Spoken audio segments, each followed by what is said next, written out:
लो दोस्तों 2026 के अंदर बहुत ज़बरदस्त और कामयाब टूरनामेंट ग्राउंड के जोड़ा चौरी नज़ाकत और चौरी सदाकत साहब उन्होंने बहुत कोशिश की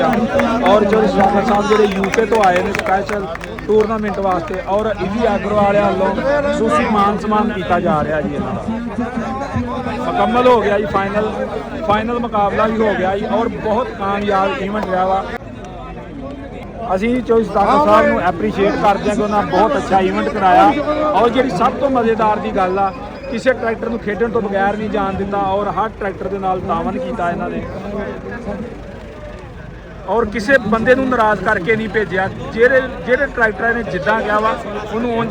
उंज ही राजी करके खेड के खिलाया जी और बहुत अच्छा इवेंट कराया और स्पैशल यूके तो आए सी जी भाई होनी चौरी नज़ाकत साहब के भाई ने बहुत अच्छा जी इन्हें इवेंट कराया जी अल्लाह पाक इन्हों सेहत देवे तंदरुस्ती देवे आउंदे साल नूं जिहड़ा इस तो वधिया इवेंट कराउण और साडे जिमीदारां नूं और जिहड़ा साडे